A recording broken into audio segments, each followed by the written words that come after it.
Chapter 7, in which Kanga and Baby Roo come to the forest, and Piglet has a bath. From Winnie-the-Pooh by A. Milne, published 1926. Nobody seemed to know where they came from, but there they were in the forest, Kanga and Baby Roo. When Pooh asked Christopher Robin, "How did they come here?" Christopher Robin said, "In the usual way, if you know what I mean, Pooh." And Pooh, who didn't, said, "Oh." Then he nodded his head twice and said, "In the usual way, ah." Then he went to call upon his friend Piglet to see what he thought about it. And at Piglet's house he found Rabbit, so they all talked about it together. "What I don't like about it is this," said Rabbit. "Here we are, you, Pooh, and you, Piglet, and me, and suddenly—" "And Eeyore," said Pooh. "And Eeyore, and then suddenly—" "And Owl," said Pooh. "And Owl, and then all of a sudden—" "Oh, and Eeyore," said Pooh. "I was forgetting him." "Here we are," said Rabbit, very slowly and carefully, "all of us.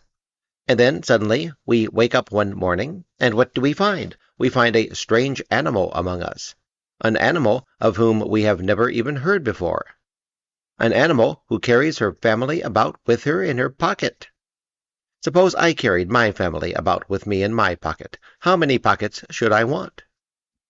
"16," said Piglet.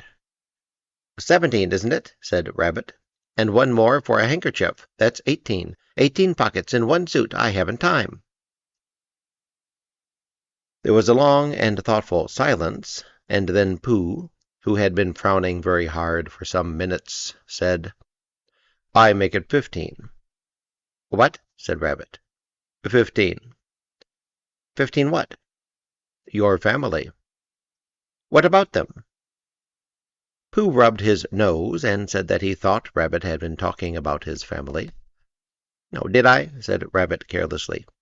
"Yes, you said—" "Never mind, Pooh," said Piglet impatiently. "The question is, what are we to do about Kanga?" "Oh, I see," said Pooh. "The best way," said Rabbit, "would be this. The best way would be to steal Baby Roo and hide him, and then when Kanga says, 'Where's Baby Roo?' we say, 'Aha!'" "Aha!" said Pooh, practicing. "Aha! Aha!" "Well, of course," he went on, "we could say 'Aha!' even if we hadn't stolen Baby Roo." "Pooh," said Rabbit kindly, "you haven't any brain." "Oh, I know," said Pooh humbly. "We say 'Aha!' so that Kanga knows that we know where Baby Roo is. Ha means we'll tell you where Baby Roo is if you promise to go away from the forest and never come back. Now, don't talk while I think." Pooh went into a corner and tried saying "Aha!" in that sort of voice. Sometimes it seemed to him that it did mean what Rabbit said, and sometimes it seemed to him that it didn't. "I suppose it's just practice," he thought. "I wonder if Kanga will have to practice too, so as to understand it." "Well, there's just one thing," said Piglet, fidgeting a bit.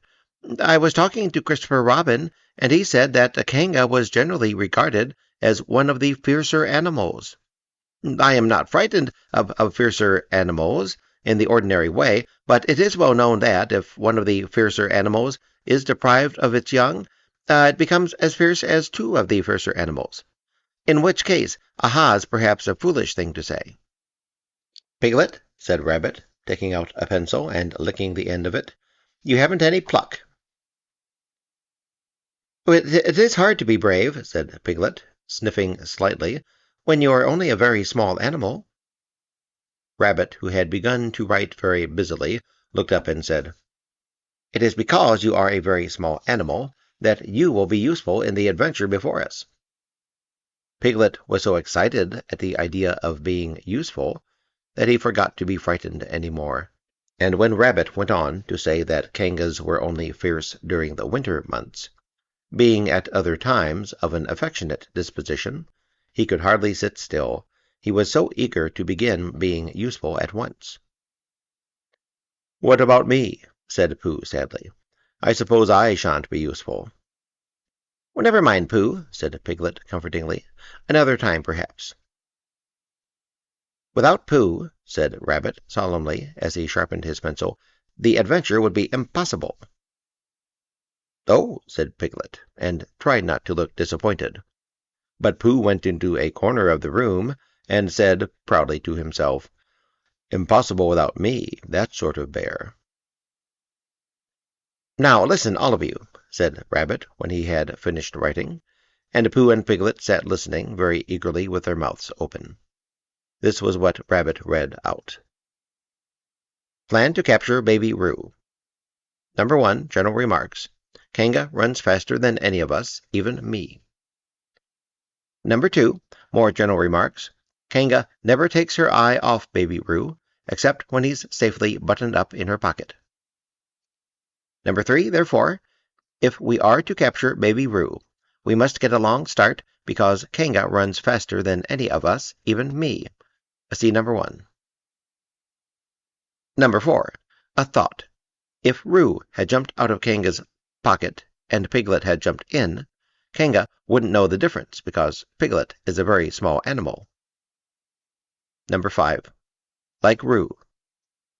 Number 6, but Kanga would have to be looking the other way first, so as not to see Piglet jumping in. Number 7, see number 2. Number 8, another thought, but if Pooh was talking to her very excitedly, she might look the other way for a moment. Number 9, and then I could run away with Roo. Number 10, quickly. Number 11, and Kanga wouldn't discover the difference until afterwards. Well, Rabbit read this out proudly, and for a little while after he had read it nobody said anything. And then Piglet, who had been opening and shutting his mouth without making any noise, managed to say very huskily, "And afterwards?" "How do you mean?" When Kanga does discover the difference." "Then we all say, 'Aha!'" "All 3 of us?" "Yes." "No." "Why, what's the trouble, Piglet?" "Nothing," said Piglet, "as long as we all 3 say it." "As long as we all 3 say it," said Piglet. "I don't mind," he said, "but I shouldn't care to say 'Aha!' by myself. It wouldn't sound nearly so well." "By the way," he said, "you are quite sure about what you said about the winter months?" "The winter months?" "Yes, only being fierce in the winter months." "Oh, yes, that's all right. Well, Pooh, you see what you have to do." "No," said Pooh Bear. "Not yet," he said. "What do I do?" "Well, you just have to talk very hard to Kanga so she doesn't notice anything." "Oh, what about?" "Anything you like." "You mean like telling her a little bit of poetry or something?" "That's it," said Rabbit. "Splendid. Now come along." So they all went out to look for Kanga. Kanga and Roo were spending a quiet afternoon in a sandy part of the forest. Baby Roo was practicing very small jumps in the sand, and falling down mouse holes and climbing out of them, and Kanga was fidgeting about and saying, "Just one more jump, dear, and then we must go home." And at that moment, who should come stumping up the hill but Pooh. "Good afternoon, Kanga." "Good afternoon, Pooh." "Look at me jumping," squeaked Roo, and fell into another mouse hole. "Hello, Roo, my little fellow." "We were just going home," said Kanga. "Good afternoon, Rabbit. Good afternoon, Piglet." Rabbit and Piglet, who had now come up from the other side of the hill, said good afternoon and "Hello, Roo," and Roo asked them to look at him jumping, so they stayed and looked. And Kanga looked too. "Oh, Kanga," said Pooh, after Rabbit had winked at him twice, "I don't know if you are interested in poetry at all?" "Oh, hardly at all," said Kanga. "Oh," said Pooh. "Roo, dear, just one more jump, and then we must go home." There was a short silence, while Roo fell down another mouse-hole. "Go on," said Rabbit in a loud whisper behind his paw. "Talking of poetry," said Pooh, "I made up a little piece as I was coming along.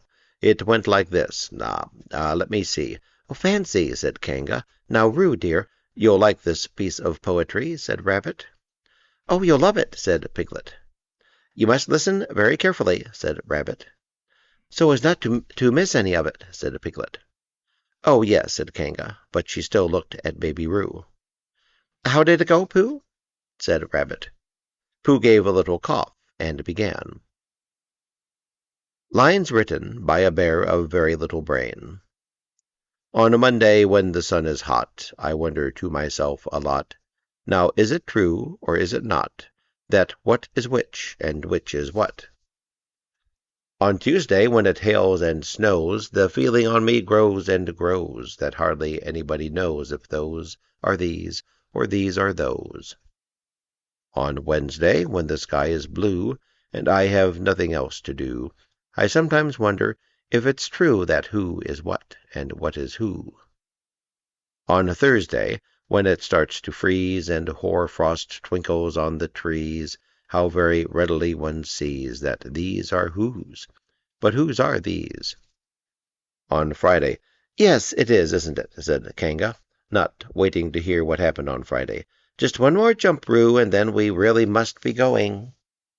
Rabbit gave Pooh a hurrying up sort of nudge. "Speaking of poetry," said Pooh quickly, "have you ever noticed that tree right over there?" "Where?" said Kanga. "Now, Roo." "Right over there," said Pooh, pointing behind Kanga's back. "No," said Kanga. "Now jump in, Roo, dear, and we'll go home." "You ought to look at that tree right over there," said Rabbit. Shall I lift you in, Roo?" And he picked up Roo in his paws. "I can see a bird in it from here," said Pooh. "Or is it a fish?" "You ought to see that bird from here," said Rabbit, "unless it's a fish." "Well, it isn't a fish, it's a bird," said Piglet. So it is," said Rabbit. "Is it a starling or a blackbird?" said Pooh. That's the whole question," said Rabbit. "Is it a blackbird or a starling?" And then, at last, Kanga did turn her head to look. And the moment that her head was turned, Rabbit said in a loud voice, "In you go, Roo!" And in jumped Piglet into Kanga's pocket, and off scampered Rabbit, with Roo in his paws, as fast as he could. "Oh, why, where's Rabbit?" said Kanga, turning round again. "Are you all right, Roo, dear?" Piglet made a squeaky Roo noise from the bottom of Kanga's pocket. "The Rabbit had to go away," said Pooh. "I think he thought of something he had to go and see about suddenly." And Piglet?" "Well, I think Piglet thought of something at the same time, suddenly." "Well, we must be getting home," said Kanga. "Good-bye, Pooh." And in 3 large jumps she was gone. Pooh looked after her as she went. "I wish I could jump like that," he thought. "Some can and some can't. That's how it is." But there were moments when Piglet wished that Kanga couldn't. Often, when he had had a long walk home through the forest, he had wished that he were a bird, but now he thought jerkily to himself, at the bottom of Kanga's pocket, "If this is flying, I shall never really take to it." And as he went up in the air, he said, "Ooh!" And as he came down, he said, "Oh!" And he was saying, "Ooh, oh! Ooh, oh! Ooh, oh!" all the way to Kanga's house. Of course, as soon as Kanga unbuttoned her pocket, she saw what had happened. Just for a moment she thought she was frightened, and then she knew she wasn't, for she felt quite sure that Christopher Robin would never let any harm happen to Roo. So she said to herself, "If they are having a joke with me, I will have a joke with them." "And now then, Roo dear," she said, as she took Piglet out of her pocket, "bedtime." "Aha!" said Piglet, as well as he could, after his terrifying journey. But it wasn't a very good aha, and Kanga didn't seem to understand what it meant. "Bath first," said Kanga in a cheerful voice. "Aha!" said Piglet again, looking round anxiously for the others. But the others weren't there. Rabbit was playing with Baby Roo in his own house, and feeling more fond of him every minute, and Pooh, who had decided to be a Kanga, was still at the sandy place on the top of the forest, practicing jumps. "I am not at all sure," said Kanga in a thoughtful voice, "that it wouldn't be a good idea to have a cold bath this evening. Would you like that, Roo dear?" Piglet, who had never been really fond of baths, shuddered a long, indignant shudder, and said in as brave a voice as he could, "Kanga, I see the time has come to speak plainly." "Funny little Roo," said Kanga, as she got the bath water ready. "I am not Roo," said Piglet loudly. I am Piglet." "Yes, dear, yes," said Kanga soothingly, "and imitating Piglet's voice, too, so clever of him," she went on, as she took a large bar of yellow soap out of the cupboard. "What will he be doing next?" "Can't you see?" shouted Piglet. "Haven't you got eyes? Look at me." "I am looking, Roo dear," said Kanga, rather severely, "and you know I told you yesterday about making faces. If you go on making faces like Piglet's, you will grow up to look like Piglet, and then think how sorry you will be. Now then, into the bath, and don't let me have to speak to you about it again." Before he knew where he was, Piglet was in the bath, and Kanga was scrubbing him firmly with a large leathery flannel. "Now," cried Piglet, "let me out. I'm a Piglet." "Don't open the mouth, dear, or you may get soap in," said Kanga. "There, what did I tell you?" You did that on purpose," spluttered Piglet, as soon as he could speak again, and then accidentally had another mouthful of leathery flannel. "That's right, dear, don't say anything," said Kanga, and in another minute Piglet was out of the bath and being rubbed dry with a towel. "Now," said Kanga, "there's your medicine and bed." "What medicine?" said Piglet. "To make you grow big and strong, dear. You don't want to grow up small and weak like Piglet, do you? Well, then." At that moment there was a knock at the door. "Come in," said Kanga, and in came Christopher Robin. "Christopher Robin, Christopher Robin!" cried Piglet. Tell Kanga who I am. She keeps saying I'm Roo. I'm not Roo, am I?" Christopher Robin looked at him very carefully and shook his head. "You can't be Roo," he said, "because I've just seen Roo playing in Rabbit's house." "Well," said Kanga, "fancy that! Fancy my making a mistake like that!" "There you are," said Piglet. "I told you so. I'm Piglet." Christopher Robin shook his head again. "Oh, you're not Piglet," he said. "I know Piglet well, and he's quite a different color." Piglet began to say that this was because he had just had a bath, and then he thought that perhaps he wouldn't say that, and as he opened his mouth to say something else, Kanga slipped the medicine spoon in, and then patted him on the back and told him that it was really quite a nice taste when you got used to it. "I knew it wasn't Piglet," said Kanga. "I wonder who it can be." "Oh, perhaps it's some relation of Pooh's," said Christopher Robin. "What about a nephew or an uncle or something?" Kanga agreed that this was probably what it was, and that they would have to call it by some name. "I shall call it Pootle," said Christopher Robin. "Henry Pootle for short." And just when it was decided, Henry Pootle wriggled out of Kanga's arms and jumped to the ground. To his great joy, Christopher Robin had left the door open. Never had Henry Pootle Piglet run so fast as he ran then, and he didn't stop running until he had got quite close to his house. But when he was 100 yards away, he stopped running, and rolled the rest of the way home so as to get his own nice, comfortable color again.